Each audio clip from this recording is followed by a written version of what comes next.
হুজুর সাল্লাল্লাহু আলাইহি ওয়াসাল্লামের নাম শুনলে চোখে চুমু খেলে নাকি শিরক হবে, এটা যে বলছে ও নিজেই মুশরিক। এটার জ্ঞান বুদ্ধি আছে নাকি? এটা একটা ফতুয়া হইল যে রাসূলুল্লাহর নাম শুনে চোখে চুমা দিলে শিরক হবে? তো শিরকের সংজ্ঞা কি? আরে ওর মাথায় তো সুপারি রেখে মিয়া কাঠের খরম মারেন জানোয়ারটাকে, ফতুয়া দেওয়ার ব্যালেন্স লাগবে না?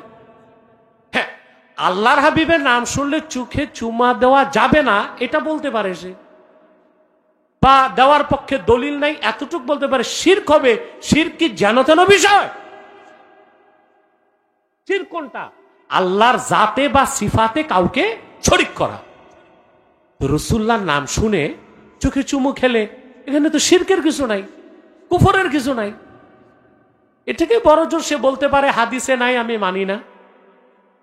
এটাও আমি বলবো তার মূর্খতা। হাদিসে আছে তো,